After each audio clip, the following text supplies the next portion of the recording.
तहरीक इंसाफ के सरबराह इमरान खान की रिहाइशगाह से मुत्तसिल ग्राउंड में कारकुनान के लिए कैंप्स कायम कर दिए गए। मजीद इस रिपोर्ट में।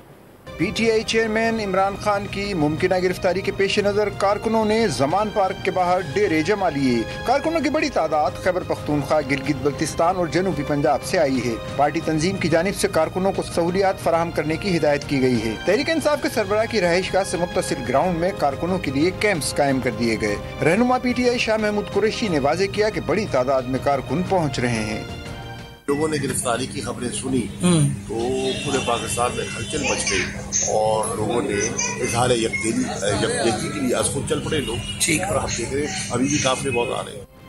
PTI रहनुमा एजाज चौधरी ने कारकुनों के जोश और जज्बे को सराहा। कारकुन भी खास से पुरजोश नजर आ रहे हैं। आए कि खान साहब का हिफाजत करे, वो जो इम्पोर्टेड हुकूमत है ना, वो इसको गिरफ्तार करने की कोशिश ना मालूम दिनों के लिए जितने बस खान साहब ने ऑर्डर नहीं किया है कि जाओ आप, तो बस हम इधर ही बैठेंगे इंशाल्लाह। कैंप्स में कारकुनों की आमद का सिलसिला जारी है।